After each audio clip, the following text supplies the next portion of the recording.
It might not be the latest or greatest, but boy, is it lovely.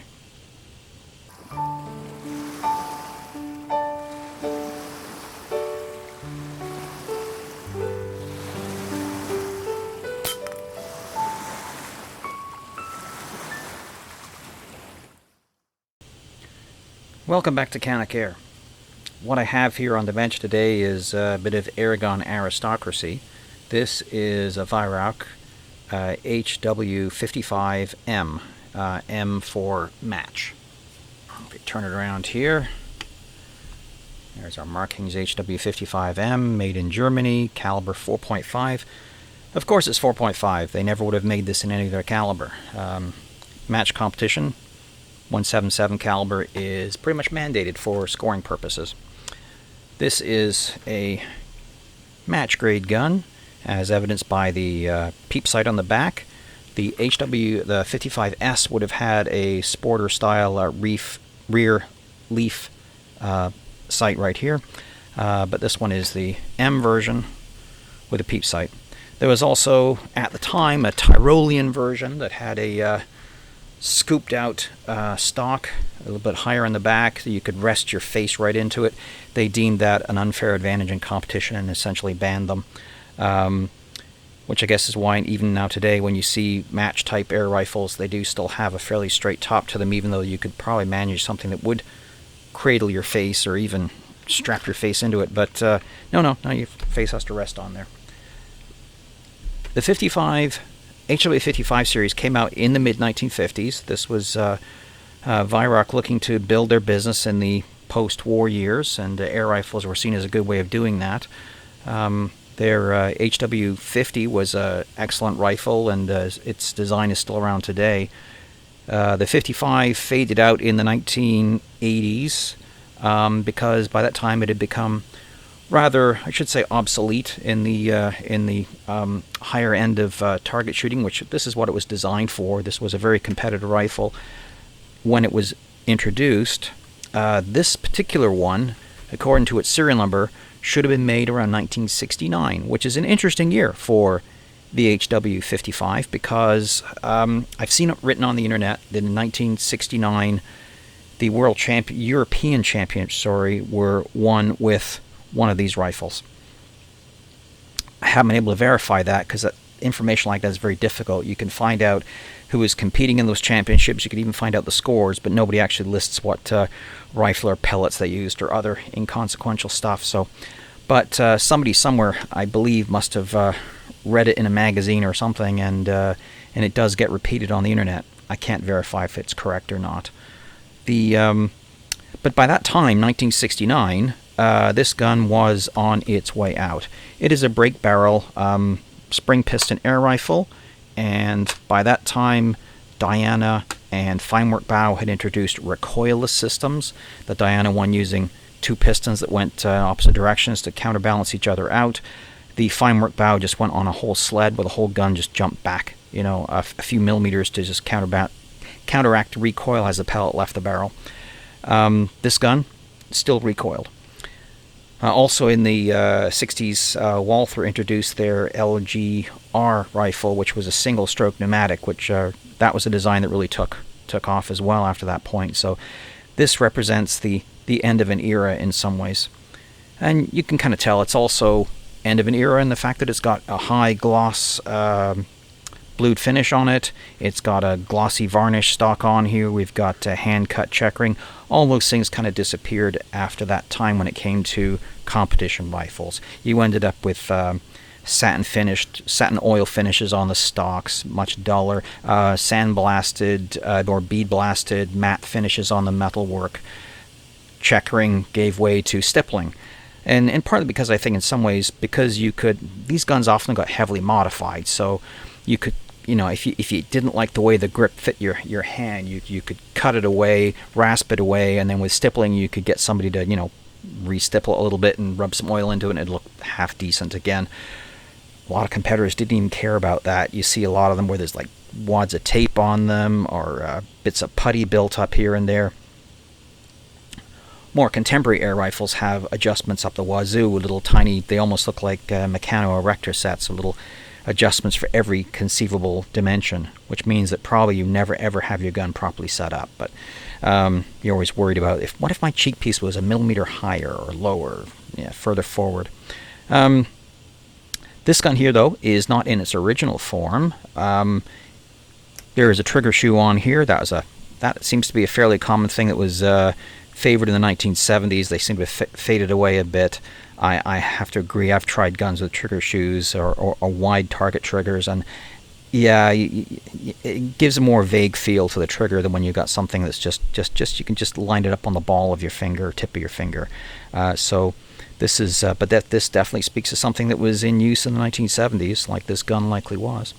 This also has added a rail on the bottom here, and that is for sliding on a palm rest, this is the one the gun came with. The fellow who bought this gun somewhat recently got it like this and was quite impressed with its condition. He doesn't shoot competitively and doesn't expect to, but he just admired its beauty and wanted to have some fun with it. This is a palm rest. You're supposed to grab this like that, and you brace your elbow against your chest, and it goes on like so.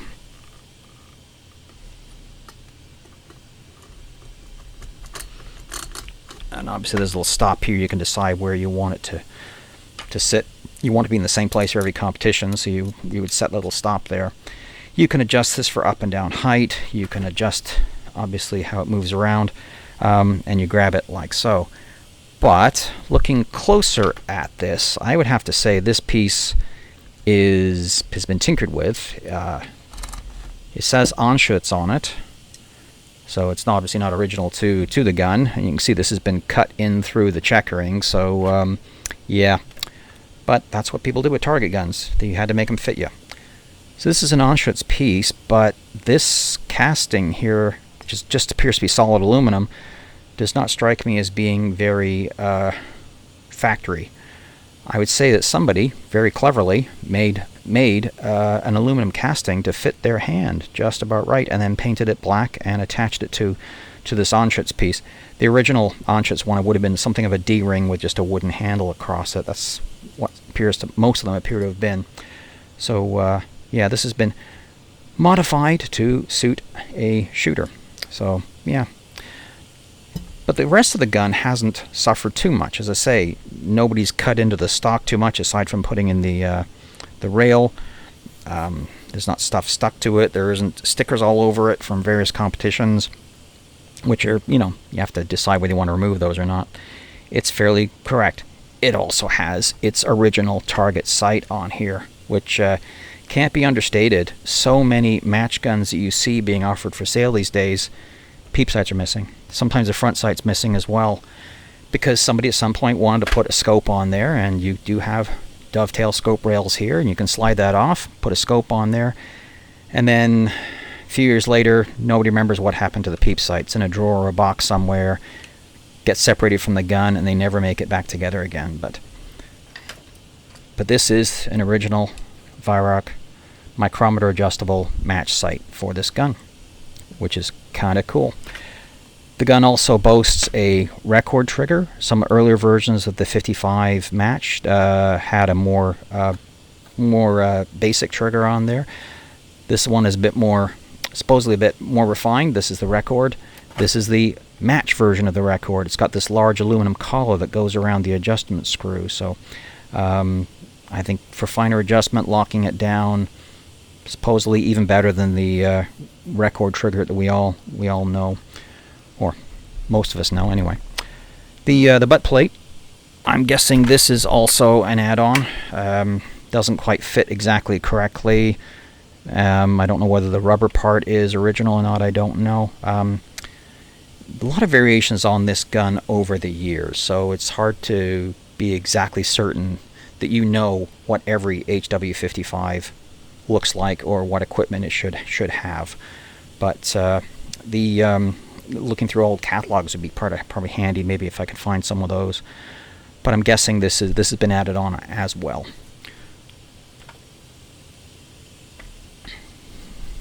So, as I say, the owner of this gun hasn't had it very long, and on discussing it, we've kind of figured it made sense to strip it all down, clean it, lubricate it, make sure that everything is correct in there, make sure that the spring is in good condition. If not, replace it. Make sure that the breech seal is in good condition. If not, replace it. Is the the breech seal? There is a breech seal here, of course. That could be replaced. It is a, can't tell that. What is that? Is that leather or synthetic? I'll get a closer look at it later. The piston seal. That's kind of one that is probably the most vulnerable. See if that's in good condition. If it's a leather one, is it still supple? Is it cracked? If it's a synthetic one, does it need replacing? So it's an old gun, so it's quite possible. The other thing you may have noticed too is this barrel looks rather fat, and that is actually a sleeve that goes over the outside of it. It's ever so slightly wobbles just a little bit the back here because it just slides right on over top of the barrel that's underneath it. This is a way to add extra weight to the gun. So I'll be pulling that off and see what condition is on. See what condition the barrel is underneath there. Everything's going to get cleaned and oiled, and hopefully make it ready for another 50 years of use. Okay, so before I go start taking anything apart, it makes sense to do a bit of a baseline test, run the gun across the chronograph, see what it is or isn't doing right now, and then we can compare that to what we end up with later. I'm going to use the QIS training pallets just to give a good sample test.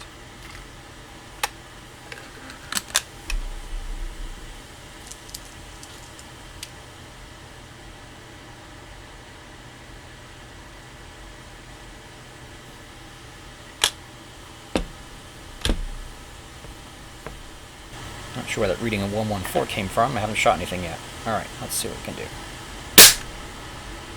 31.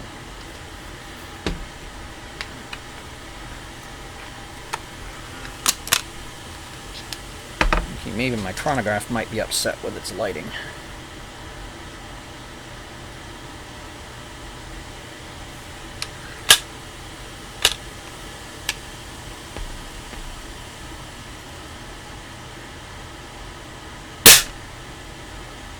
.487.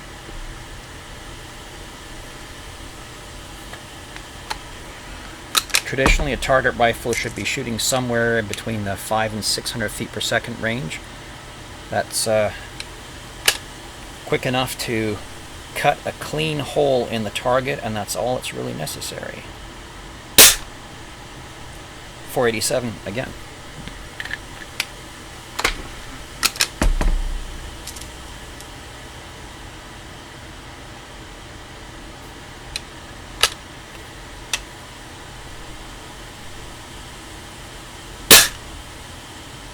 .481. It is very, very easy to cock this gun.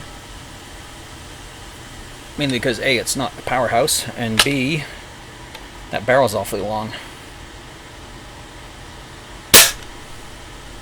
472. Declining a little bit there, interesting, as it warms up.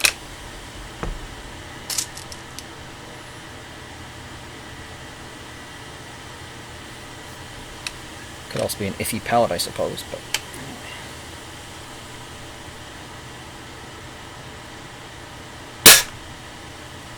477.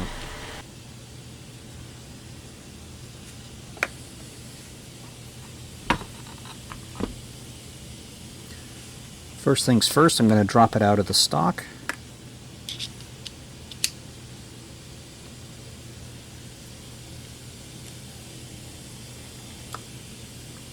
Fairly stiff.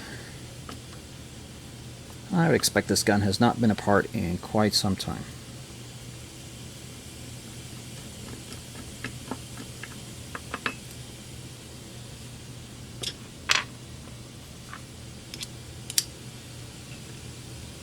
That one's loose.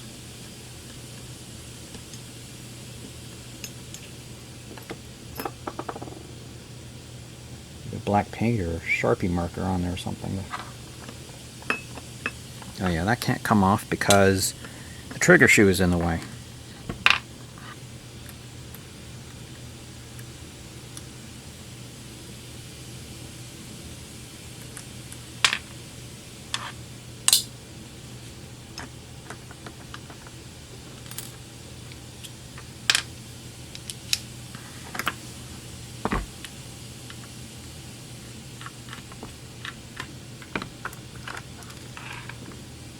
Okay.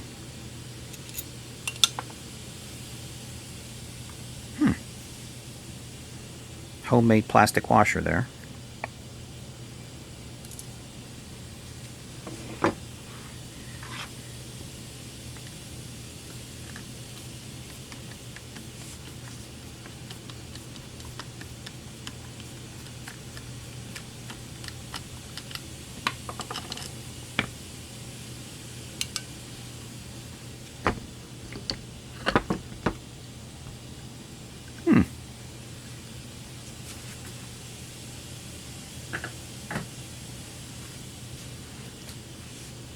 Some obvious signs of modification here. Again, another spacer, bottom of the block there, and the caulking shoe has this piece of plastic wrapped around it, probably to maybe smoothen out the stroke. This does look like, yeah, that's moly grease on there, so that's the right stuff. Yeah, this gun's been looked after.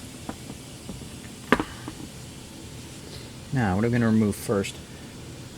I know that Nick at Tin Bum Tuning always suggests to get the spring out and everything before removing the barrel, but I think I do want to get the barrel out of the way first before I deal with the spring, so let's see if I can do that. Is there anything holding that in there? No, there isn't. There isn't a pin across here like on some Weihrauch designs, so. Okay. Way too loose. This should be the locking screw on this side.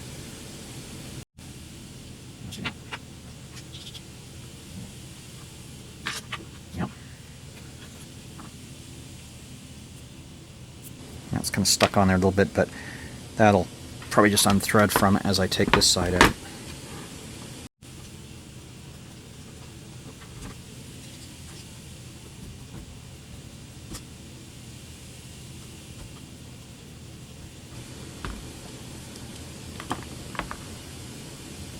That should be ready to come through at this point, I would think.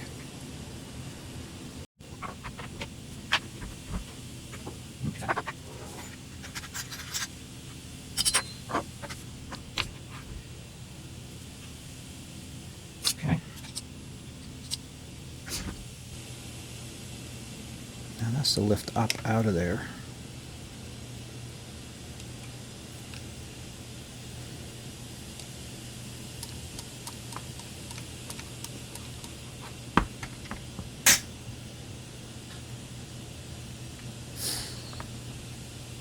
Don't see any shims in here, unless they're tucked back further in. No, I don't think so.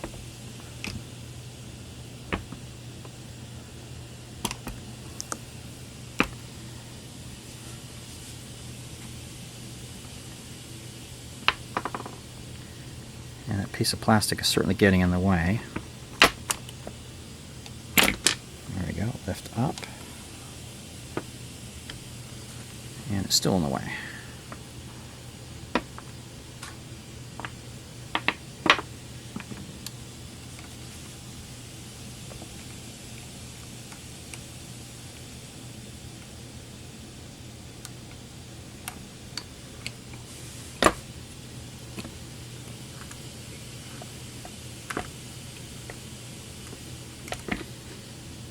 It's been a bit of a struggle to get that on there.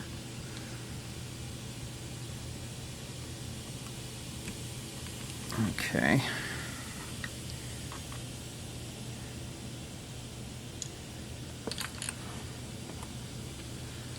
There's our barrel.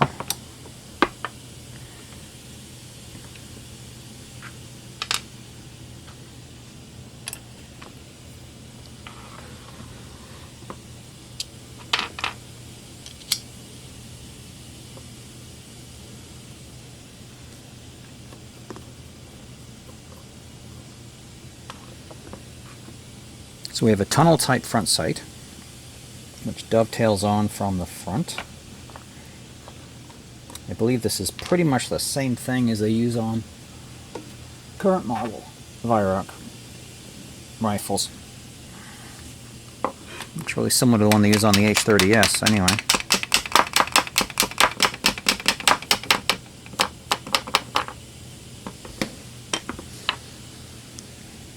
The insert is interchangeable. Just unscrew that a little bit and you can pull that out. Drop in another one of your choice if you need something different. That circle the target version is yeah, pretty much a favorite for target shooting. But you could put other ones in there. They make them.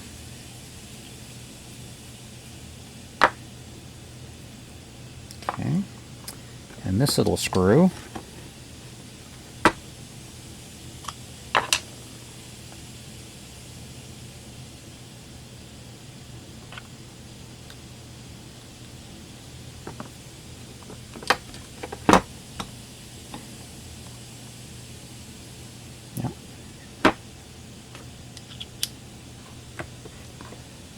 this little screw should undo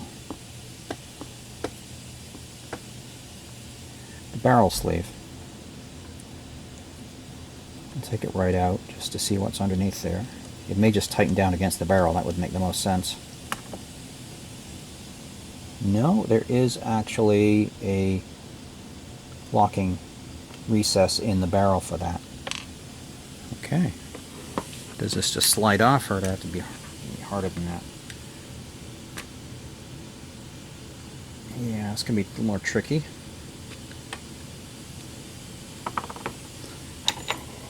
I'll try a brass punch on this edge here. Brass isn't going to hurt anything. Yeah, there we go. That loosens it right up.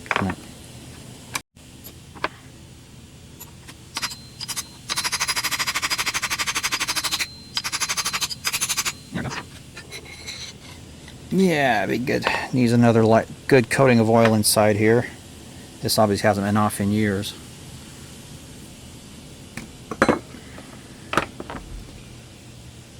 And that, yeah, recess right there, and it's actually threaded there.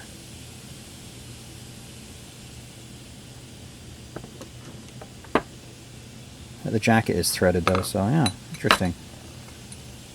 Are those threads expected to line up? Wow.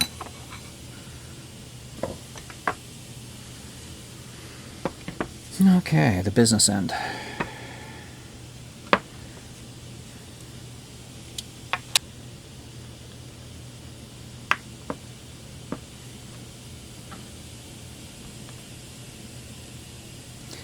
This seems quite loose when it's on the gun.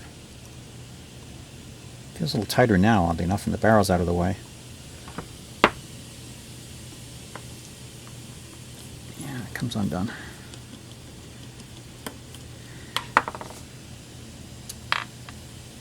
Yeah, it's a little grimy. Could use a good cleaning. Nope, don't seem to be able to budge that.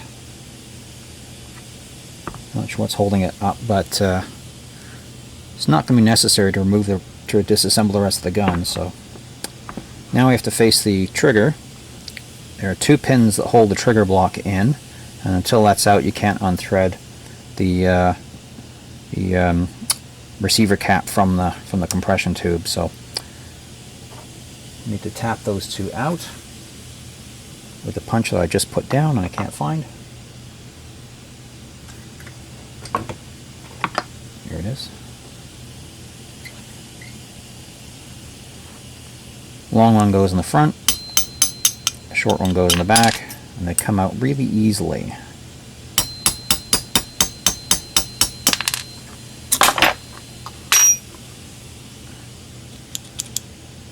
Yeah, it's easier when this thing is cocked. This gun doesn't have a safety. Being a target gun, you don't need one. You're either shooting it or you're not shooting it. There is no walking around with it with a pellet in it. So, yeah, this is the famous record trigger. There. Oh, yeah. This one does not have a weird little nut that goes missing. They've actually tapped the rear of the sheet metal assembly here, so nothing goes missing on this one. Interesting, because in later ones it's a little nut there that, yeah, you can misplace. A lot of grease and stuff in there that looks very, yeah, caked in crud. I don't want to disassemble this, but I'll flush it with some solvent, run it through the ultrasonic bath, and that should make it a lot cleaner and more usable. As for the adjuster here, there's this aluminum collar on there. That can fit there. Yeah, there we go. So yeah, that's like a locking screw, so you adjust the trigger this way. That just puts tension on it. A big fat spring in here that I guess provides the resistance to pulling the trigger. When I was playing with this gun earlier, I kind of noticed that there's sort of the over travel part of things is just literally the trigger hits this piece right there, and that stops the trigger moving any further, but there's nothing else there. Sear engagement is adjusted here. So once you've got this thing cocked, and you have to push this thing down. There we go, like that.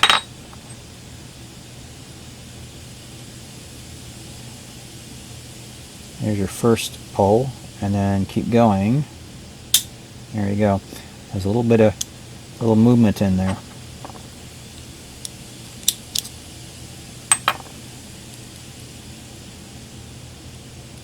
This is adjustable to make that an even finer engagement if need be. We'll worry about all that once it's cleaned and re-lubricated. Yeah, we'll have to test that trigger pull. I should have done that probably before I took it apart. But anyway, next step, I'm going to get in there.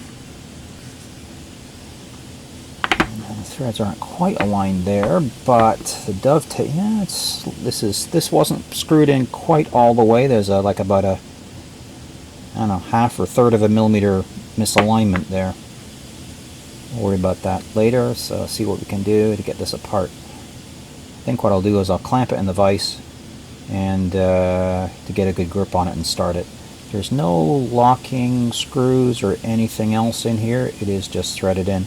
Some Weihrauch blocks will have like a screw you have to remove before it starts coming apart, but not this one. Well, I'm so glad I got this all set up in the vise to get a good grip on it to undo this block on here, which has been on here for many years, and it turns out you can just unscrew it by hand. Now the question is going to be is how much tension is on here. Doesn't feel like much. And you wouldn't expect much. Being a target rifle, it's not going to have a mega powerful spring.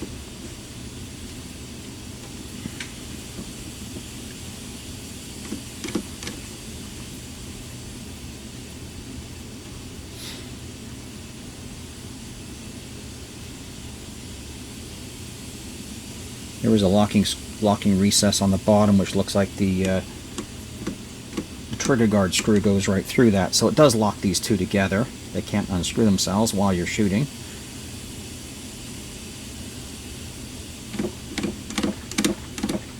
Okay. A lot of threads on here. Okay, getting down to the end now. Just gonna try to grab hold of this. I'll put this bar clamp on here just to catch it as it pops open. There we go. That's all it was.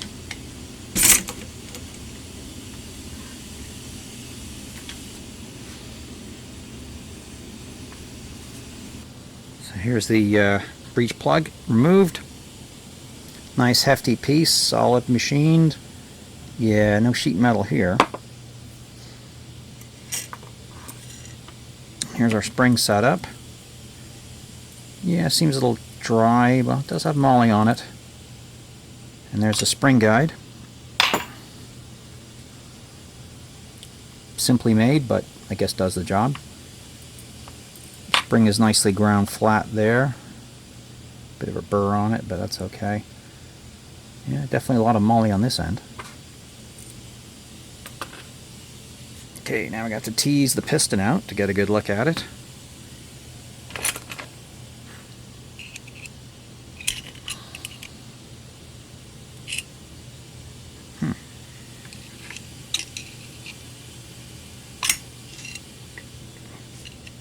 sticky than I thought, but here it comes. And there is a synthetic seal on there.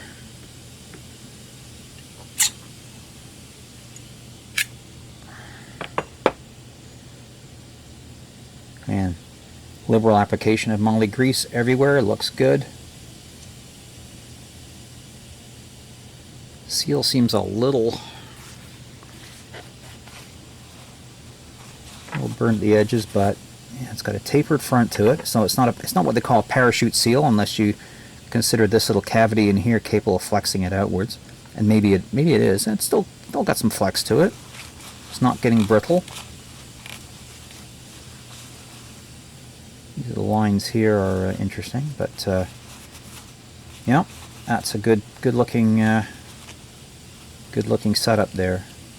How is it for burrs and what have you? Not bad at all. And the compression tube, yeah, it feels quite nice.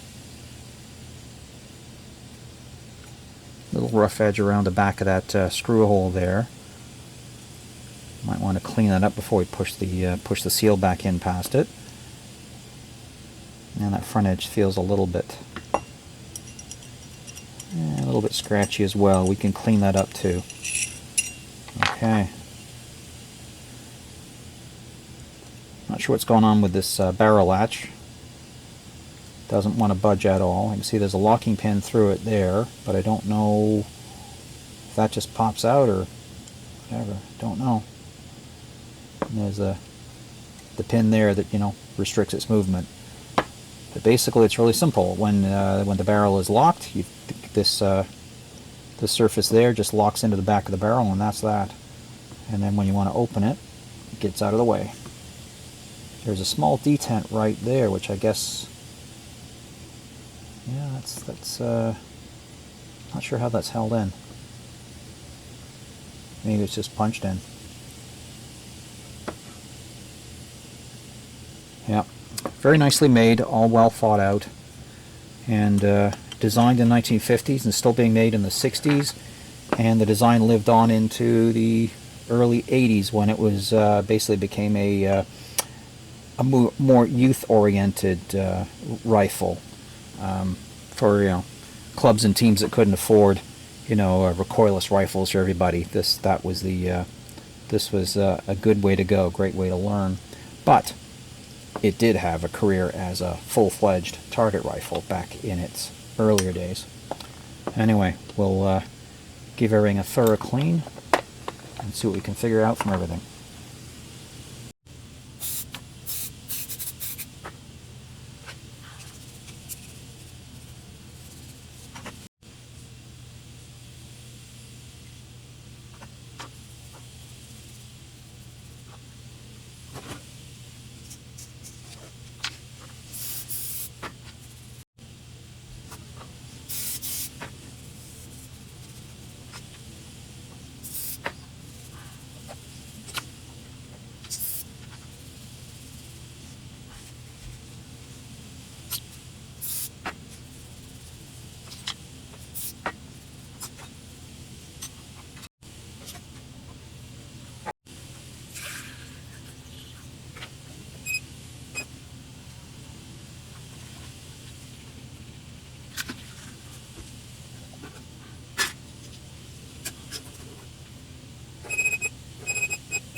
So here's our HW55M all fully disassembled, at least as far as I want to go. I don't want to get right into the small parts of the rear sight there.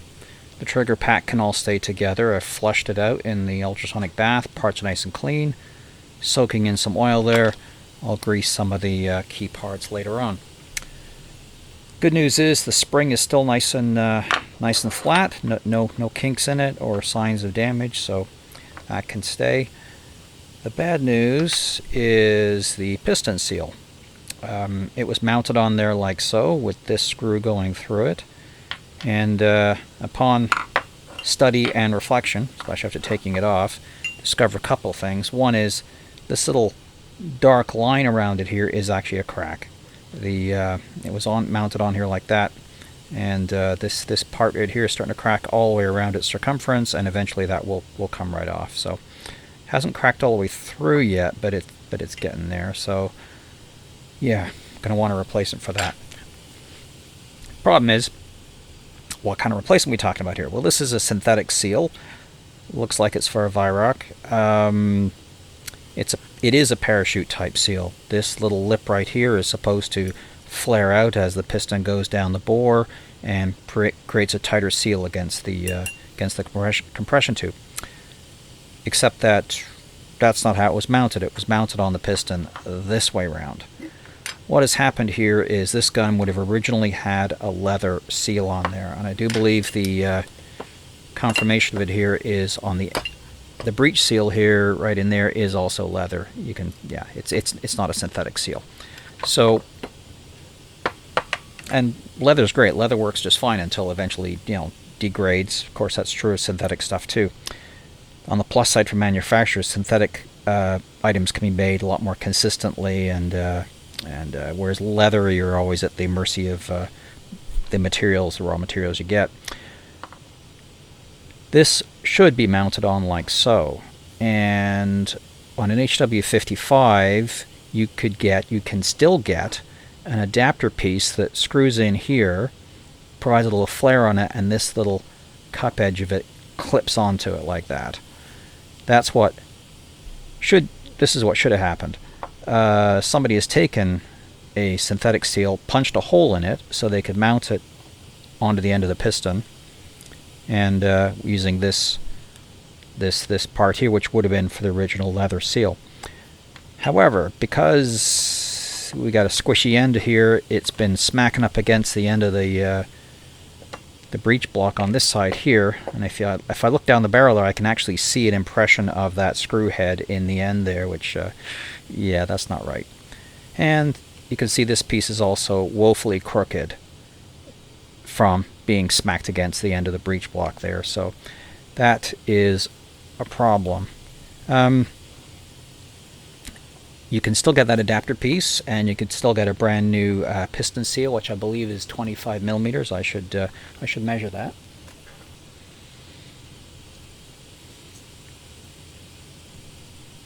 $25mm seal, yeah, that's right, and a 25mm bore diameter in here. That'd be hard to measure because there's threads there, but yep. 25mm piston seal would be correct. You can also get a leather seal though, and the leather seal looks like it comes with a replacement screw, which would be a good idea since this one is mangled. Because if we did get the adapter piece, it doesn't look like the adapter piece comes with a screw. You're supposed to use this one. So, yeah. This piston though is a little fancy. It's cut out on both sides. This is the side that the cocking slot goes in there to push the piston back in the trigger pack. But they also cut away the top side as well. And the only reason for that is to reduce weight. Being a target gun, they're trying to minimize recoil. Obviously, they weren't in the recoilless world yet, but they knew that less recoil was better. So cut away on both sides to reduce the amount of steel. You need steel because it's got to be strong enough. But the head of it here is aluminum, threaded in. You can actually see some of the threads just in that little slot right there. This piece is threaded into it. So this is an aluminum alloy with a steel insert for the screw. So yeah, we need to sort that out before we proceed any further. Figure out what direction we're going to take with it, and then we'll get it all back together again and see what we can do. Okay, so fast forward a couple of weeks, and through the magic of editing, we have the parts we ordered for the Weihrauch. The decision was to continue the idea of the synthetic seal. You can see here, this is what the one we took out looked like, and have to conclude that whoever owned the gun back in the day ordered a replacement seal in, maybe not knowing the synthetic one was the only one you could get, or knew it was going to be synthetic, and didn't realize that it wouldn't just be a straight swap. The synthetic seal requires a kit to install it. This is a adapter piece that goes on the end of the piston, made of steel and secures with a screw. We had to buy a new screw because, as you might recall, the original one is pretty darn mangled. There's also a washer on it, which I think has just been peened on there. That would have been probably the washer and screw that came with the original leather seal. But you can see from repeated pounding it just got badly distorted and bent, so that one had to go. So we have a new screw, which well, you can call it a screw, but when you're buying airgun parts, this is a inclined helix rotational fastening device, which is why it costs $5 instead of, whatever. And I also ordered in a breech seal for the gun as well, because the original one is leather and fairly, well, it's obviously been there since probably the day the gun made, so let's go with a new one of those. And since you can't get leather ones, synthetic it is. The other interesting thing about it is this is a steel part, and Weihrauch went to a lot of trouble to keep this as light as possible, cutting that extra slot in it, using aluminum head on it, and now we're attaching a fairly chunky piece of steel to it. So in a perfect world, this would be made out of titanium, maybe a hardened aluminum alloy, maybe even Delrin would work, but steel is what you get. And the idea is once that's on there, we can force the new steel, the new seal on there, and we're all good to go to put it back together again. But I'm going to put the adapter kit on there using some thread lock so it won't ever come loose again.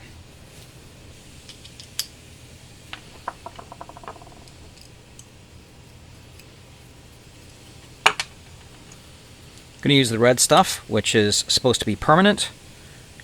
And yeah, we don't really need this ever to come off again, because if it needs a new seal, well, that can be applied easily enough.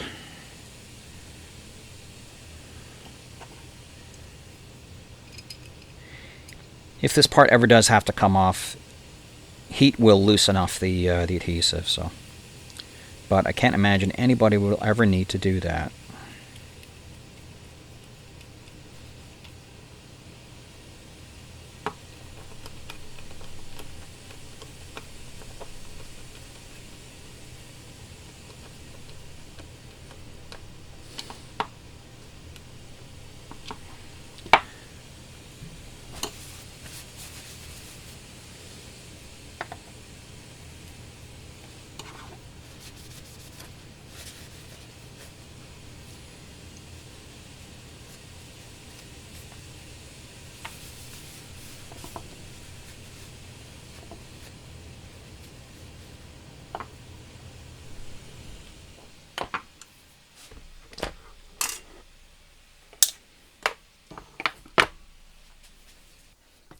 Okay, here is the breech seal for the barrel. Pry that out of there best I can.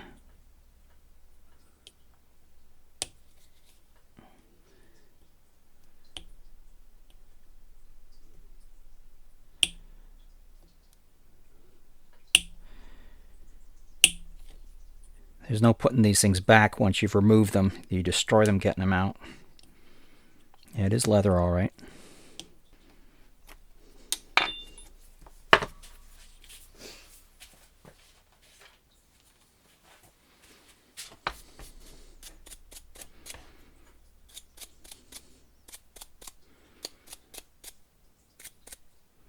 That cavity in there is pretty clean.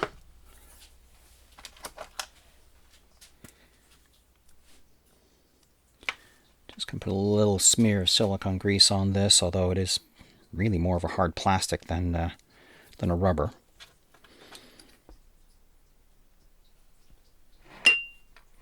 And this had better fit. It does protrude quite a bit, but hopefully it will still allow us to close the breech. And it is a snug fit though.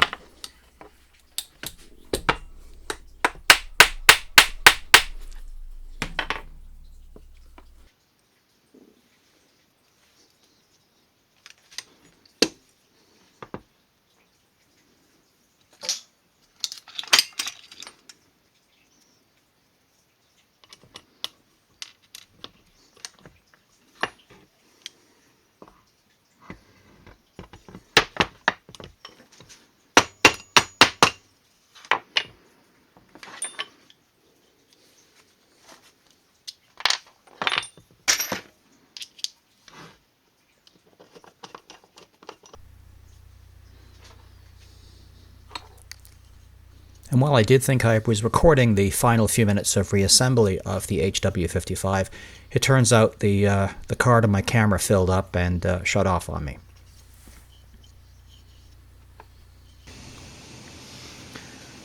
So before we take it to the chronograph, let's get some vital stats on this beast. The overall length, this gun comes in at 44 inches, which is 112 centimeters, mainly because it has a pretty long barrel. Weight, let's see now.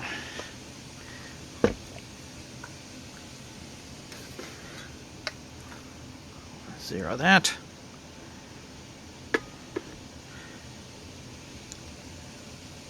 .03 kilos, which is 8 pounds, 14.5 ounces. So, yeah, so 8.5 pound gun, or no, actually a little bit more than that, isn't it? So just under 9 pounds. Probably because a little bit of extra weight here, with the extra pieces added onto it.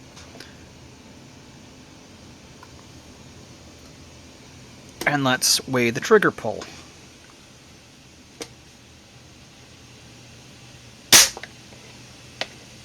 That was 1 pound, 3.9 ounces.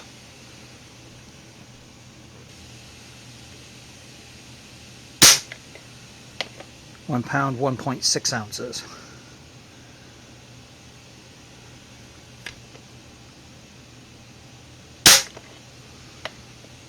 It's 13.7 ounces, so it's getting a bit lighter there. Varying a little bit more than you'd think.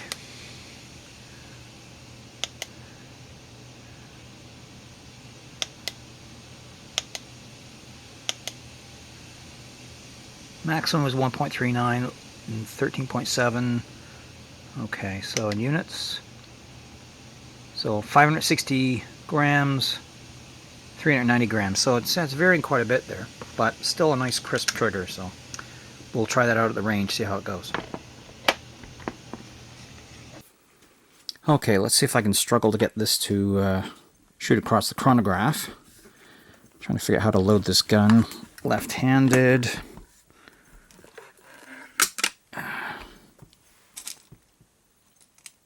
Just going to use the same pellets as I did on the first test when I had the bad seal. And velocities we're getting there were going in the 480s and creeping down to the 470s. So let's see what we can do here. 600. So that's definitely a step up from where it was.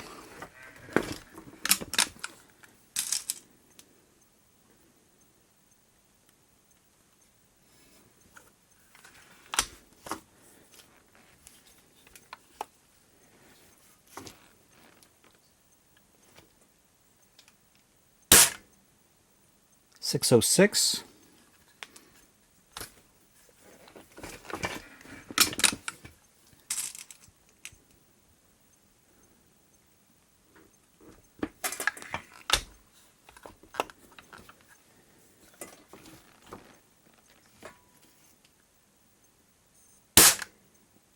Didn't read.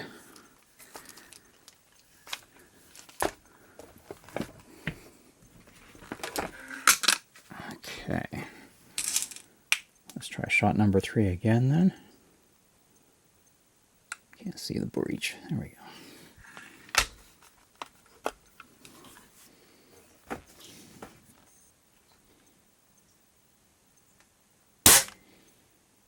.426.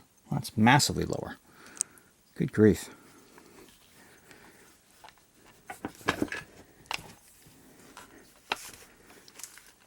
Maybe something wrong with that pellet?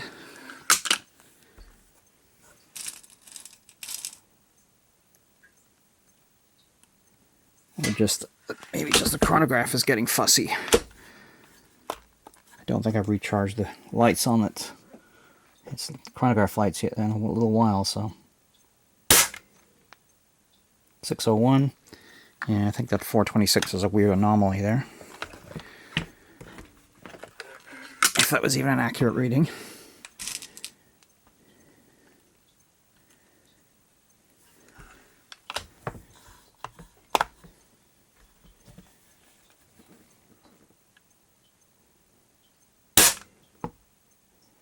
598.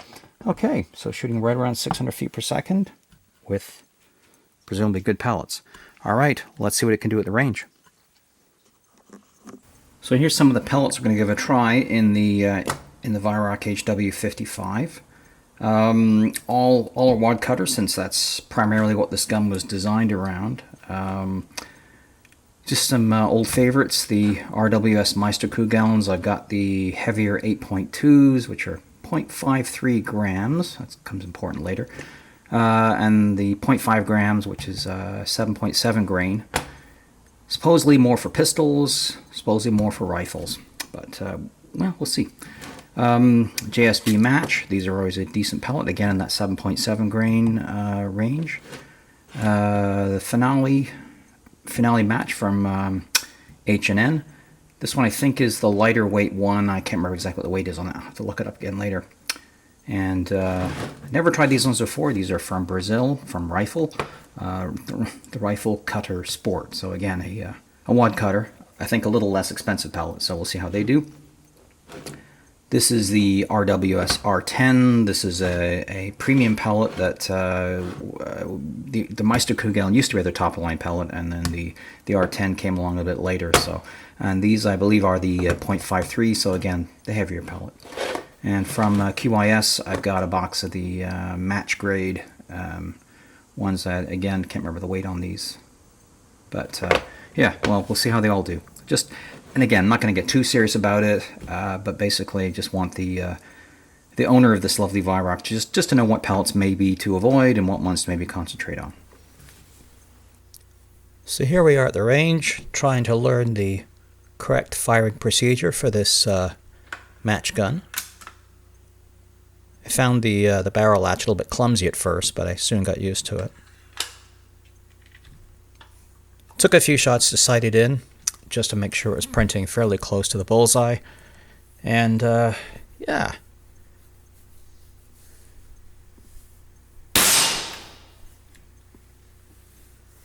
First pellets I tried were the JSB match.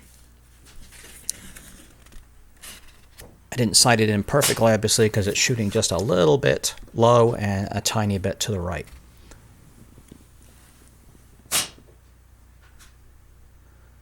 But I got all 5 shots cutting one ragged hole, which measures 5.9 millimeters or 0.241 inches.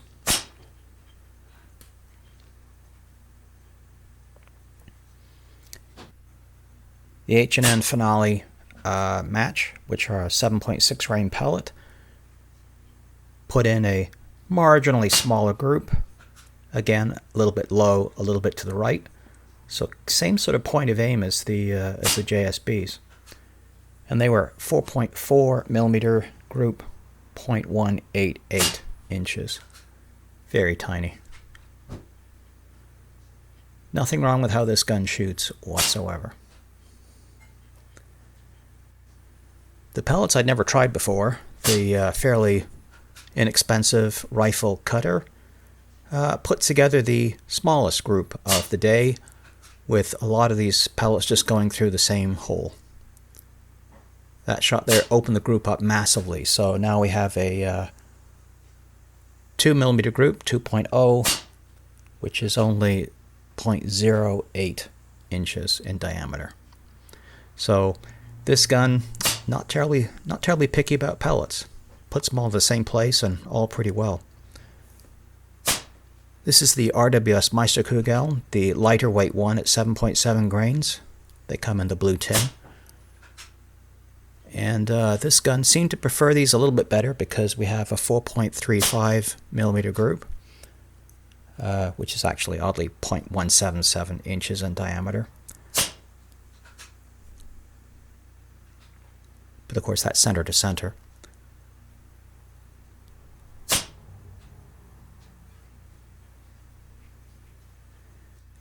The slightly heavier Meisterkugels, which are 8.2 grains, seem to do not quite as well in this gun, and it does seem that it does prefer the slightly lighter pellets.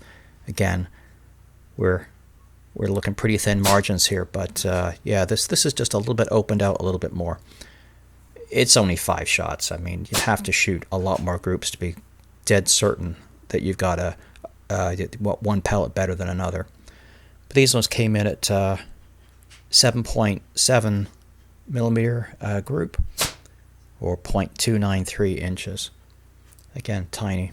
This is all at 10 meters, by the way, which would be, correct regulation distance for 10-meter rifle shooting.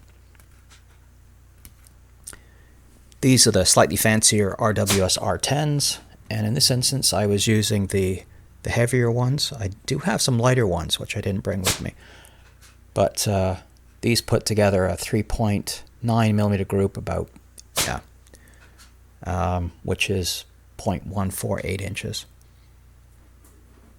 Pretty darn good performance. They'd all go right through that 10 ring if we had the rifle perfectly zeroed. The QYS match pellets, when I did weigh them, they discovered they're also a heavier pellet, 8.2 grain. And so the group is that little bit larger again, 6.5 millimeters, 0.29 inches. So very, very, very, very creditable performance.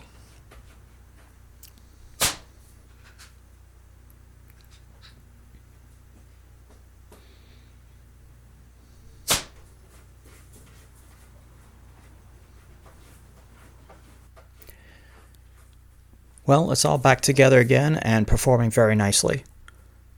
The owner has some fun shooting ahead of him, I think. It may not matter which pellets he puts through it, but because they seem to like them all pretty well. It was definitely worth taking apart, because that piston seal was obviously done incorrectly first off, and also falling apart because of that. So it was a good idea to get this thing taken down and sorted out properly. And it does seem to be performing quite well. And also it just goes to prove again that peep sights are the match for a scope, especially at these distances. So I know I could have put a 24 power scope on this thing and I wouldn't have been able to shoot any better. So the HW55 was the last of its era in some ways, a break barrel competition gun that still had a bit of recoil to it. But it certainly was able to hold its own against fancier guns for the next decade or so. But all good things come to an end, and of course nowadays, if you're not shooting a high-end PCP gun, you're not really in the running, I think, in a lot of matches. But still be fun to bring out one of these old gals and just show the younger pups what they can do. Very impressive gun, and obviously showing what Weihrauch can do when let off the leash. Anyway, thanks for watching. Canuck Air will return. Some more projects are in the works. Consider subscribing.